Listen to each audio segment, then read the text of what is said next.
This is rental car number 104, and today I'm driving the 2018 Ford Explorer Limited. This is a mid-size crossover SUV. It's actually the 5th generation of the Explorer. They've been making these since 1990, and we're expecting a brand new design in 2020. This one, however, has intelligent four-wheel drive. It's also got a twin-panel moonroof, so when you combine all that, this configuration will probably cost around $46,000. Anyway, let's jump in because there's a lot to talk about. Under the hood, we have a 3.5-liter V6 engine. This is a 6-speed automatic transmission with 290 horsepower, and this thing can go 0 to 60 in 5.8 seconds. Not too bad. Miles per gallon is also pretty nice.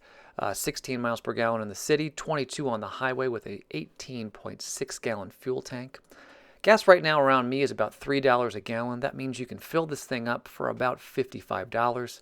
Also want to mention that the fuel cap for this one is on the passenger side of the vehicle. That always throws me off when I pull into the gas station, but I figured it out. All right, so enough of the exterior of the vehicle. Let's jump inside because there is quite a bit to talk about. All right, so the key fob for this is actually pretty heavy, something I actually like. And you have a number of buttons on here. Unlock, lock. This is the remote start feature. You can open up the trunk by pressing this button twice, and then you have a panic button right here. No physical key. You got a push button start right here on the dash.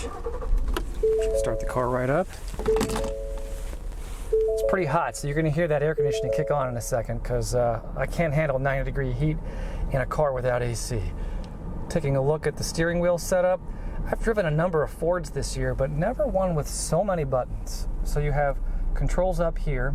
These interact with the first screen in the gauge cluster up there. You have your cruise controls down here. On the right hand side you have your phone buttons along with your volume rocker to control the entertainment features, and then another set of controls up here that interacts with the second display that's up in the gauge cluster. So the gauge cluster has two screens, one on the left, one on the right, and then a nice big dial right in the center to tell you how fast you're going. Both screens you can customize them a little bit, but really what you're going to be doing is cycling through some of the features. So you can see your speed, tire pressure, RPMs, distance till empty, and then some of your intelligent four-wheel drive features on the left-hand side. On the right-hand side, it's really your entertainment features. So you can shift through the radio. Ugh, I'm doing a horrible job.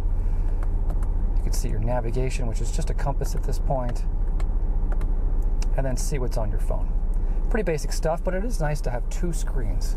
It really does make this car feel a little bit more modern than the other ones I've been driving. On the left-hand side, pretty standard over here. Window controls, your mirror controls. Door locks are up here. You also have three buttons to set the memory seat options. Three buttons to program the seat. Up on the dash, you have your headlight controls along with controls to adjust the brightness of the screens up here. Trunk release. Oop, I think I accidentally pushed it, so now the trunk is open. And then down below, you have a push pedal parking brake. You know, it's a good thing to test out. Can I push this again, and will it actually close the trunk? The hatch, I should say. It does. Nice. It's a good thud. Up top, we have a sunglass holder, lights to illuminate the cabin, controls to operate the sunroof. Your rear view mirror is standard. You'll notice there's no buttons on this of any kind. Usually you'll see some garage door controls or maybe an automatic dimmer feature, but those are not located on this car. The garage door controls are actually located up here on the sun visor. So there's three buttons that you can program. Down below we have the center display. I'm a big fan of Ford's setup. I like how colorful this is and how easy it is to navigate. Really, you're just pushing these buttons down here to jump through all your different settings, and then some of those screens have additional menus that you can navigate through. But it's really easy to operate and super easy to connect your cell phone to, so I give it a big thumbs up. Down below you have your climate controls and some other features to interact with the entertainment. I like this button right here. So this shows you the camera out the rear of a vehicle. Now this automatically pops into place when you shift the car into reverse, but it's just kind of nice to have this button so you can kind of look behind you while you're parked and maybe thinking about reversing out of a parking spot. climate controls work pretty well. The only real major complaint here is that these controls are kind of behind the gear shift, so at times they're a little bit difficult to access. Speaking of the gear shift, nothing real special here. It's wrapped in a nice soft leather. You have your sport shift capability right here, and that shifts through those gears pretty easily. I'm going to keep it in the sport mode setting just so I have access to this little area down here. Nice storage area. Put your phone pretty deep in there. And then you also have a USB port and a power port that requires an adapter. Let's shift the car back in the park so I don't drive away.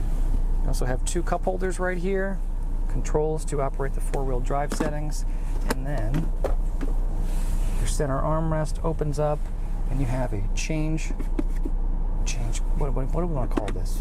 I guess you have an extra tray. Look how deep that one is to hold change. You also have an additional power port right here, and then a pretty deep area to store other things. You also have, oh, look at that. It's kind of cool how that opens. Do you see how this wood inlay also comes open with the glove box? Kind of a weird setup here. This is almost like a drawer down here. Oh, we got a CD. It says Motown Singers, Macy Red Lake, Washington Dells. Do you think someone actually left me a CD? I only had two other ones. Ah, bummer. No CD to listen to. That's okay. We also have the owner's manual, and then you have a nice shelf right here to keep some other odds and ends. You know, I'm actually a big fan of these when they're organized like this, because then you don't just have to throw all your junk in one area. You can actually keep them somewhat organized. All right, so I've jumped in the back seat. Legroom back here is pretty good. Got about 6 to 8 inches between my knees and the back of the front seat. There's also some pockets here in the seats, both on the passenger and driver's side, to help you store some things. This feels like it's made out of decent quality leather. Down here we do have some power ports, 2 USB ports, and also a regular 3-pronged power jack. That's wonderful, along with controls to adjust the temperature. That's wonderful. Along the doors you have the standard stuff, window controls, and your door latch. These are going away, but they actually have the well, I'm going to call it old-fashioned, but the door latch right here as well. So here's the door locks that you can manipulate on your own. Last thing I want to show you is there's actually a skylight back here. I'm going to reach up into the front seat, open it up, just so we can get kind of a feel for what it looks like. Oh, gotta do it twice. Just get the feel for what it looks like from the back seat. It's actually a pretty sizable moonroof. It covers the entire section of the back seat, and then you have another section up there. It's a little bit smaller, but it allows some light to come in for the front seats as well. A couple other things. I do have a center armrest that folds down, 2 nice sized cup holders, and then the car seat anchors are buried pretty deep. It's hard to say, but hard to see, but you have to manipulate the seat cushions quite a bit to get access to them, and then they're buried pretty far back there. All right, so let me jump in the third row. A little bit of a tight fit. I'm going to put this seat back in place to see how much legroom there is. That took a little bit of effort, but it's not too bad. Now, I think you might be hearing the air conditioning blowing pretty loud right now, and that's because it's like 90 degrees outside and I just can't keep filming without the AC on. So I'm sorry about the excess noise, but what we really want to find out back here is how's the legroom. It's not great, but I do have a couple of inches between the back of my knee, the back of that seat and my knees. It's also nice to see that there are some amenities back here, some storage areas, some cup holders. We do have dedicated vents up here, so it's not too hot back here. Beyond that, that's about it. Now the question is, how do I get out? So there's a strap down on the ground. Let's pull it.